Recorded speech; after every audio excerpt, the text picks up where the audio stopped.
The infantry are mostly using 58 and 59 caliber muskets, rifled muskets,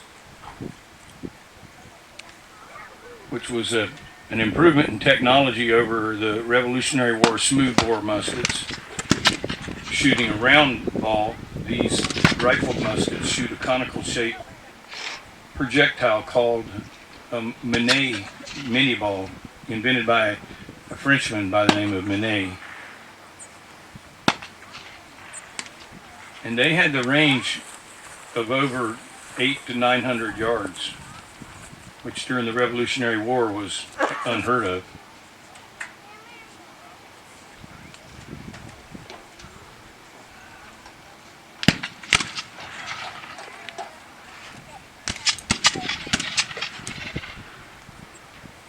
I notice on the east side of the field, a group of troopers, cavalry.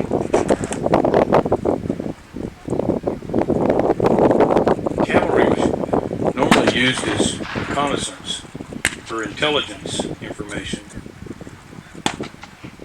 If they did fight, they normally fought as dismounted cavalry on the ground. 4 troopers would be together. One trooper would take 3 horses and 3 would dismount and fight as infantry.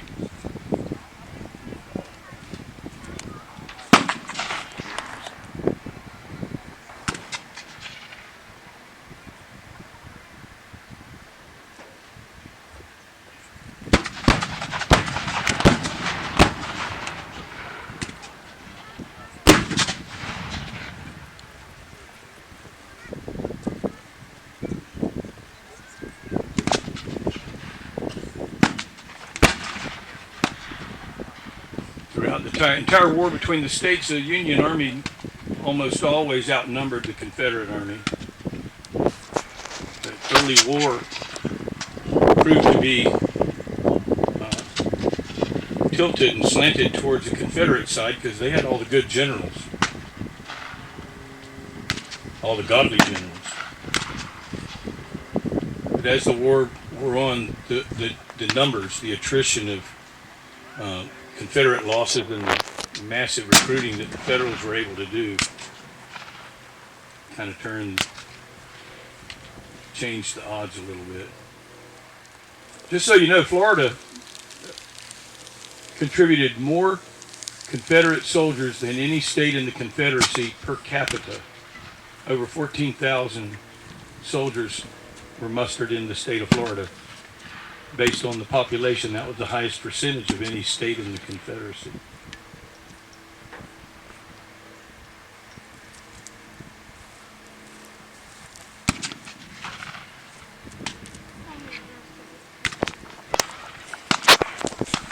Rear and flank guards during large troop movements, but mainly to keep the generals informed of the location and the numbers and direction of the Federals or the Confederates if they were Federal cavalry.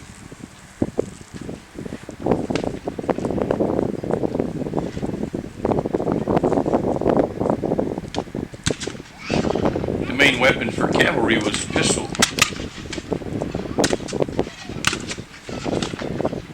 There were several cavalry actions, cavalry against cavalry, but for the most part, cavalry dismounted and fought as infantry.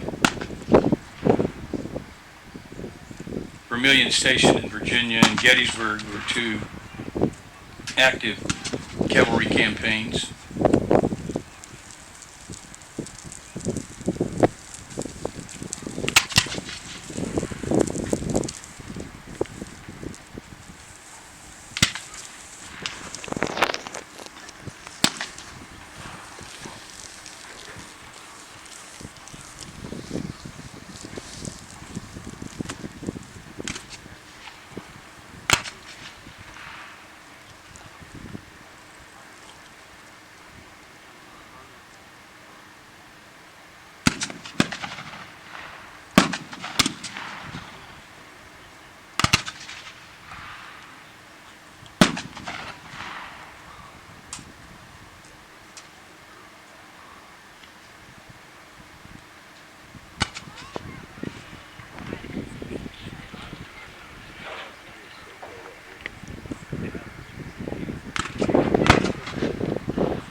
now it appears that neither side wants to be the aggressor.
You notice a variety of uniforms on the Confederate side.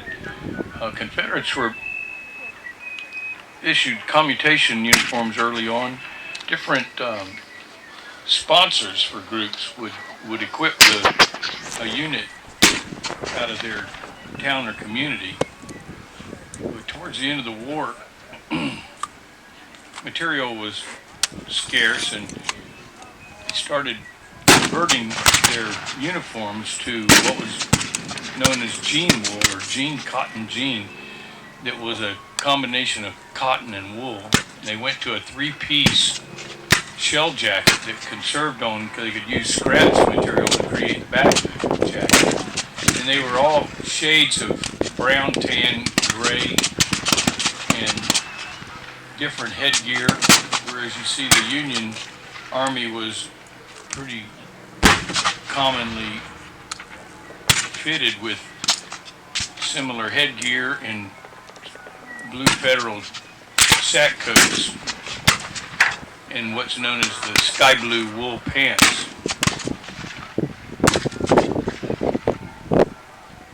But from that point on, the armies were pretty well equipped with the same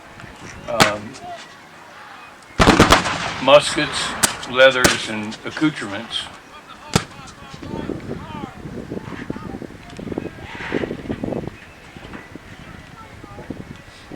And on campaign, they carried everything they needed, from bedrolls to food.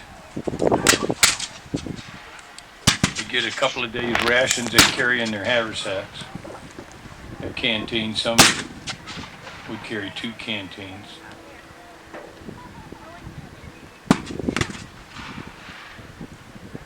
Towards the end of the war, the Confederates were lucky to have shoes.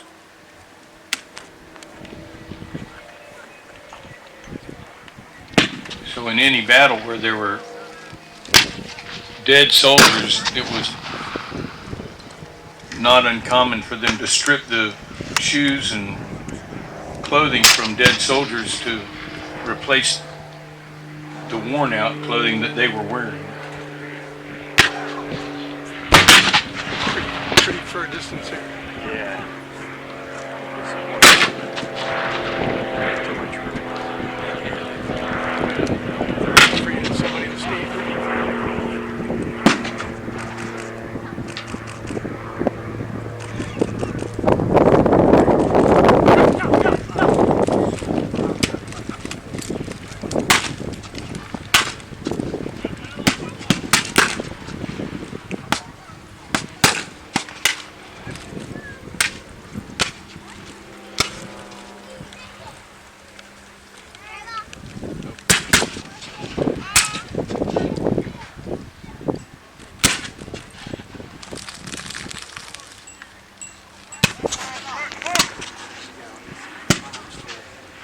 Yeah, they're moving a little bit.